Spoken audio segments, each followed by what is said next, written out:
In the name of God, the most compassionate, the most merciful. Welcome to Islam for Dummies. Previously, we discussed the Quran's description of the expanding universe. Today, we will be talking about the Quran's description of the Big Bang and the common origin of all space and matter. It is important to point out that while it is not a science textbook, yet the Quran mentions numerous scientific facts long before they were discovered. First, we will examine the creation of the universe through the Big Bang. When you look out at the universe and look at the other distant galaxies, you see that they're all fleeing away from us, that they're all moving outward at huge velocities. You extrapolate that all the way back, you see that one time, maybe 13 or 14 billion years ago, everything that there was must have been compressed into one inconceivably dense point. أولم ير الذين كفروا أن السماوات والأرض كانتا رتقا.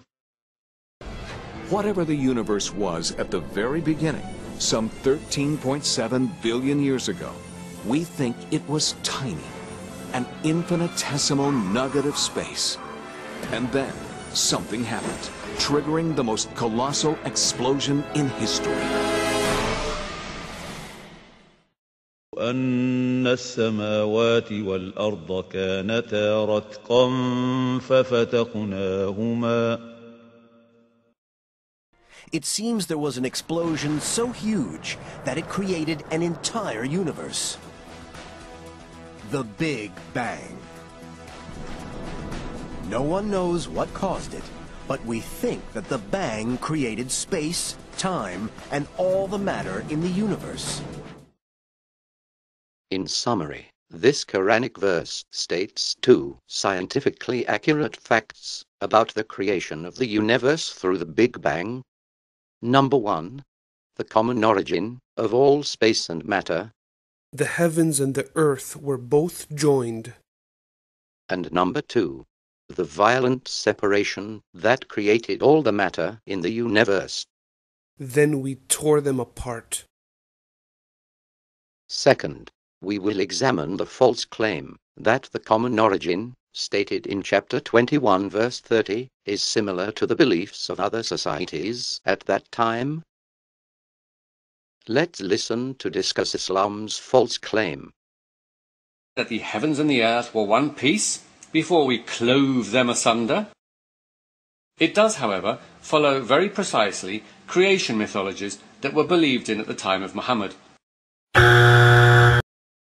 Firstly, the most widely held belief at that time was the Greek view of an eternal universe. According to the Sumerians, the heavens had been separated from the earth. Secondly, regarding the Sumerians, their beliefs on the matter of cosmic creation must often be gleaned from wholly unrelated texts, because no direct texts exist.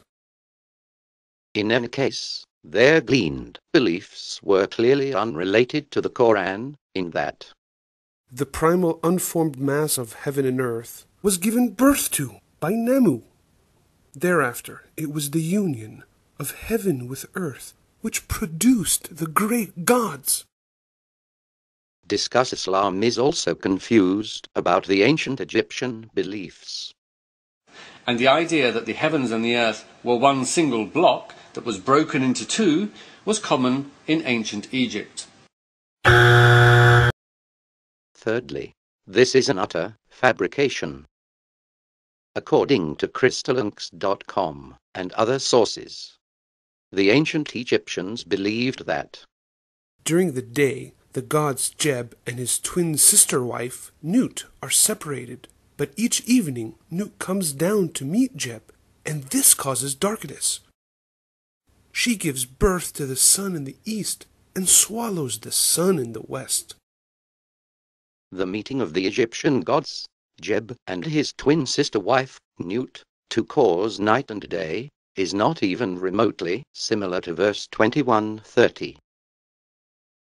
Fourthly, both the Sumerian and ancient Egyptian civilizations died out more than 700 years before the Quran, and their beliefs were only discovered recently by archaeologists.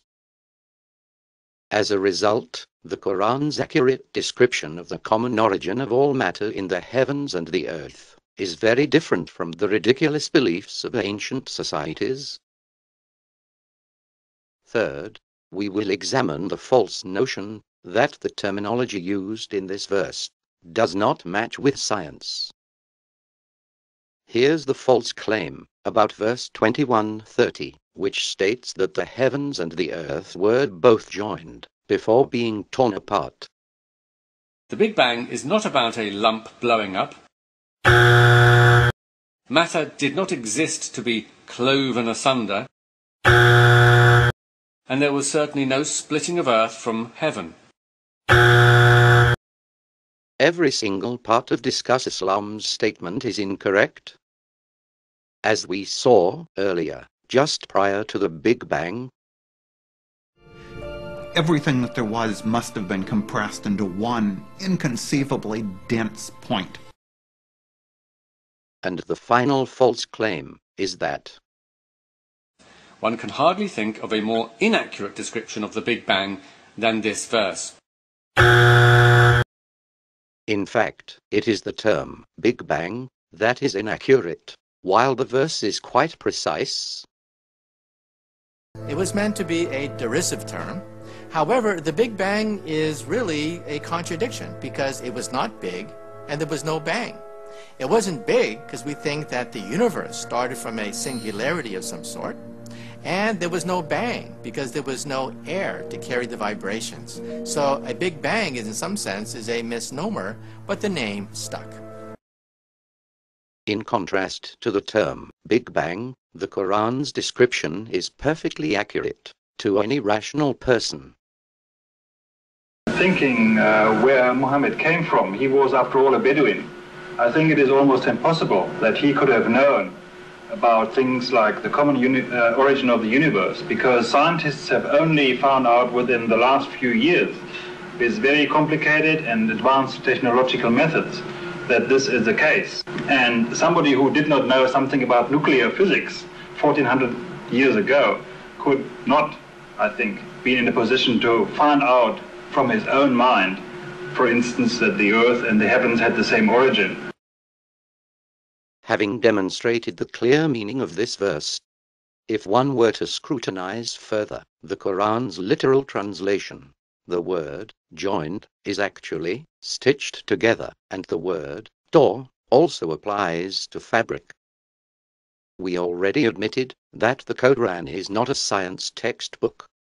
So is it fair to critique the Quran's terminology against the terminology used by Einstein? Let's see about that. In 1905, Einstein published his theory of special relativity, which explored the link between space and time. In Einstein's view, there isn't really a separate thing. There's space and then there's time. But there's just one thing, space-time, that we all live in. He thought of this new space-time as a fabric weaving together space and time. In 1915, Einstein developed his theory of general relativity, which modified special relativity to include gravity and its effects on this fabric of space-time. Mass is a term used to describe the energy and matter that objects contain. The larger the mass of an object, the greater its distortion of the space-time fabric, the stronger the effects of gravity. Gravity is not really a force.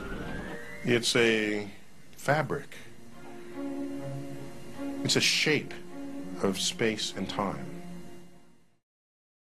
As a result, the Quran's description of the common origin and violent separation of all matter is not only more precise than the term of Big Bang itself, but the terminology of fabric stunningly coincides with Einstein's descriptions of space and matter.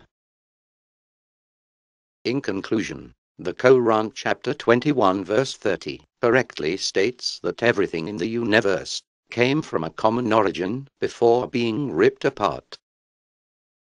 The Quran accurately describes the Big Bang better than the term itself, while this scientific discovery could not have been known 1400 years ago.